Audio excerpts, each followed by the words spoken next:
โอเคဒီနေ့မှာကျွန်တော်တချင်းတစ်ပုတ်နားထောင်ချင်ပါတယ်အဲ့ဒီတချင်းအရန်ကောင်းတယ်နားထောင်ကြည့်ကြပါဒီတချင်းနဲ့ပတ်သက်နေတဲ့သူတွေလည်းရှိမယ်ခံစားနေရတဲ့သူတွေလည်းရှိမယ်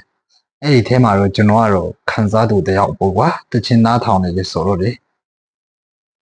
โอเคကျွန်တော်စာပေမှာဖော်မယ်နော်โอเคဟုတ်ပြီကျွန်တော်တို့နားထောင်ရအောင်